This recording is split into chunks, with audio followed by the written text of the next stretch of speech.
For this one, I have chosen some beautiful chuck. I just go out and buy a chuck roast, guys. It's just that simple. When I'm cutting this, I cut about 3/4 to 1 inch wide cuts. And then I'm going to split those in half. This is a good sized chuck roast. And it is really good quality. It's actually a choice quality, which gives me a very high grade of grind. This is a more expensive grind than you normally would get if you were just buying regular ground beef.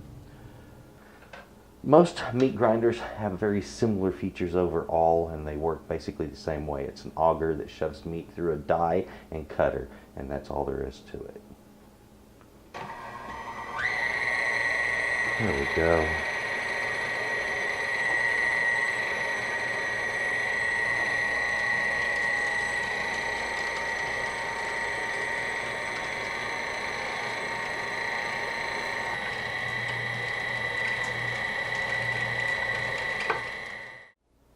There is nothing like homemade fresh ground beef. If you've never tried it, it's really worth your time. The best part about that is you get to pick out the cut you want to grind. It doesn't have to be anything fancy, and frankly, you'd be surprised at how often it's about the same price as the stuff that you buy already ground. Now, you might be thinking, if it's the same price, why grind your own? Well, it's really simple. Once you've ground your own, you'll understand the difference. You will taste the difference. You will feel the difference in texture. Ground beef is usually done in the marketplace from select beef. In this case, you get to use other cuts. I'm going to be using choice. As you've seen there, it was a gorgeous cut. That was some chuck. We're going to take that chuck, we're going to season it up and make an All American hamburger. Now, folks, there's a lot of different ways people approach making the All American hamburger. Today I'm going to show you the things that I like and some interesting new ideas that you might want to try out when it comes to a hamburger. It's going to be, number 1, delicious, number 2, fun, and number 3, easy to do. This is a fun one for the family and a great one for the summertime. Folks, let's get busy making us an All American hamburger. Come on.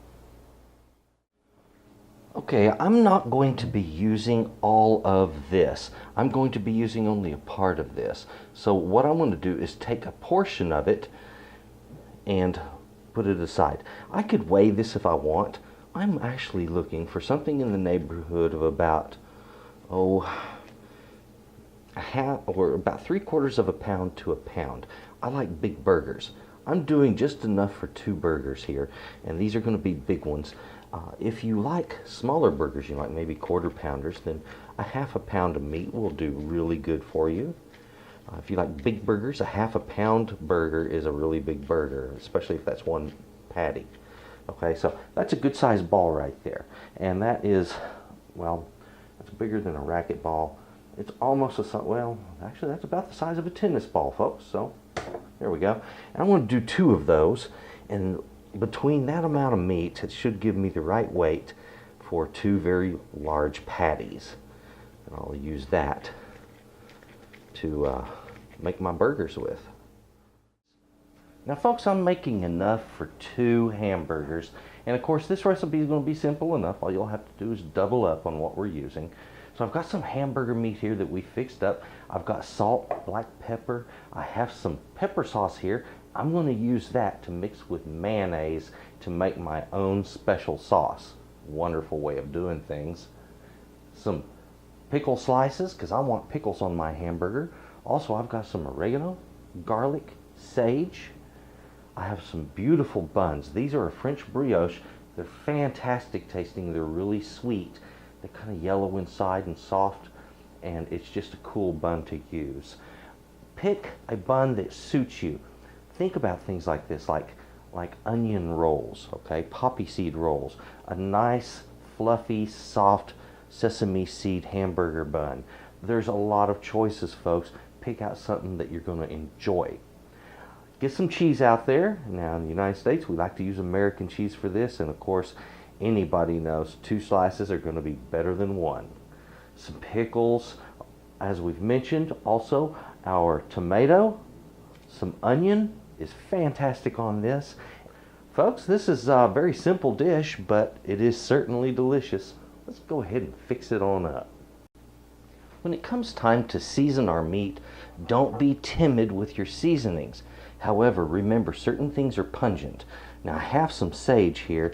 My sage and oregano, I want to keep the amount on that fairly light, okay, around 1/4 to 1/2 teaspoon. If you want to go just slightly more, you can, but keep it mild, all right? The same thing with that oregano. I want to keep it a little on the mild side. It can quickly overwhelm flavors, but oregano and beef, trust me, they work really, really well together. This is garlic powder, and I want to use a little more garlic than I am of the other ingredients. I wanted a garlicky burger, okay? I like that. Once I have my spices in the bowl, get that all mixed in really well.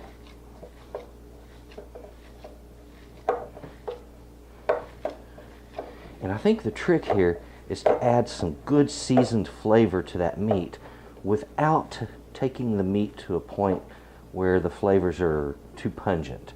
You want to still taste the beef. You want it to be beefy and a good flavor of that, but you don't want it to be just that, okay? So, now I'm about to show you a neat little trick.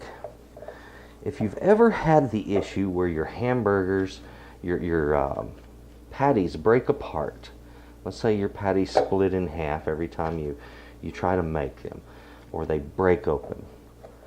Well, this is your solution to that. Here's what you do. You take a ball of your meat, just like this. Let me make sure this is well in frame.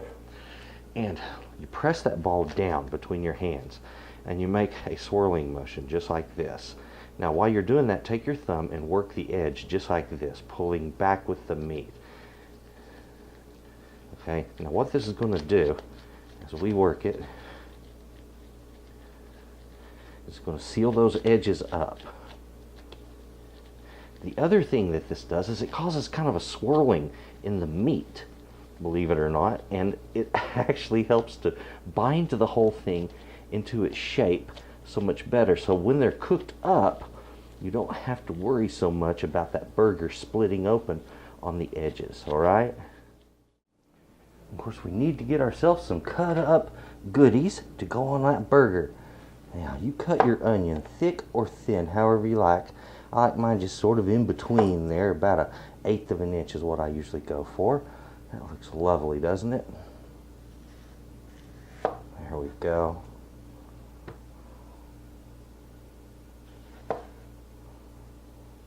About the same way on my tomato.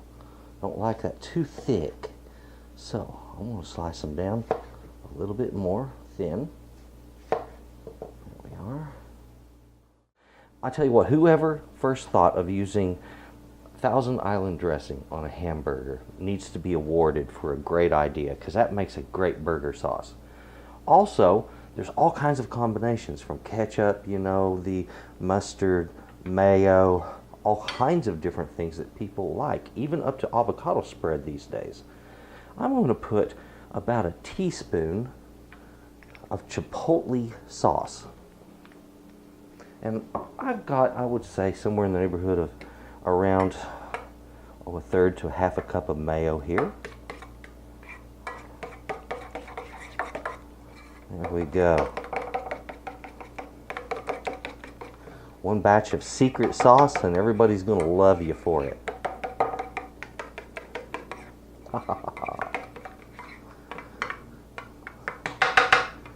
There we go, folks. It's as easy as that. When you try stuff like this, you may be surprised at just how good it is. And also, you might taste this and think, I want to add a little more chipotle, or I want to add a little more mayo to tame it down. So go ahead, try this and see if you like it.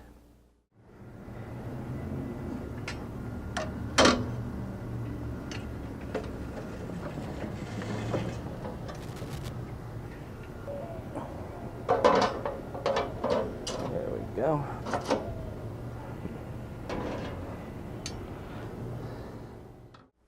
Well, the grill is about the right temperature, so I thought I would go ahead and get these lightly seasoned.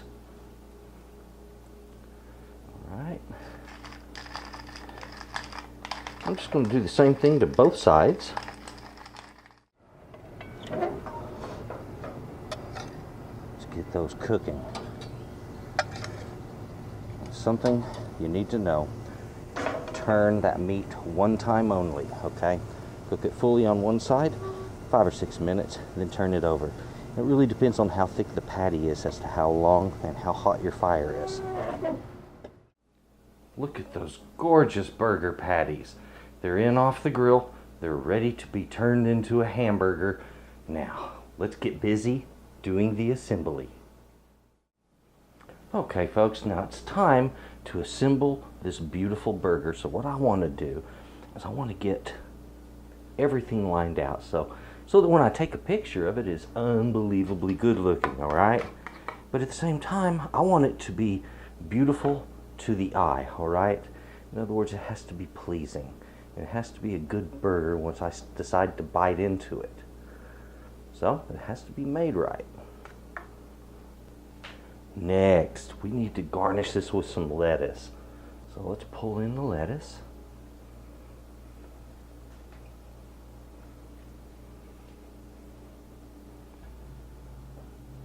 And you might be thinking, what is all of this about a photo? Well, remember, this is a cooking video. It's going to be on YouTube. We're going to have people looking at the picture. So I want that picture to look absolutely, totally inviting. All right? All right, now next thing I want on top of that, remember, it's all about that beautiful impression. I want to give a good one. So we need some tomatoes. Now my onion, I kind of like to layer him in. Just a couple of different little pieces. Get a little one up in here. There we go. And of course, I don't think it would be right without some pickle on there.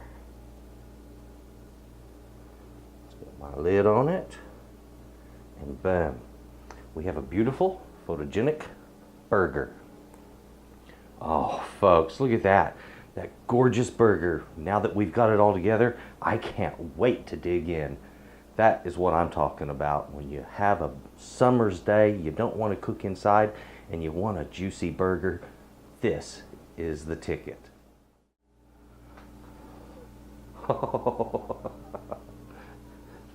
That's what I'm talking about right there. That's a gorgeous burger. Oh, let's cut this open and give it a try.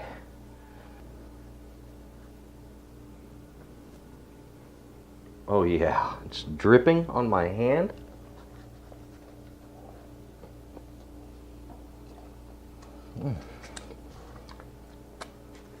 It's a messy one too. Those are the best kind.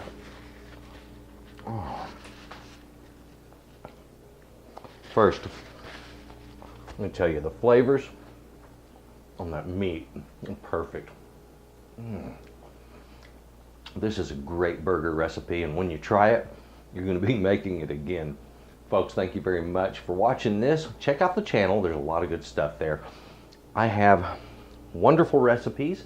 We are now entering into the 5th season that I am now producing, so tell me what you think about the change in the way we're doing the filming, the way we're taking a look at the food, and how I'm doing it. So if you like that, let me know in the comments. If you have constructive criticism, please chime in, and if you would, please have a good day and share this video. Folks, thank you. Come to Papa.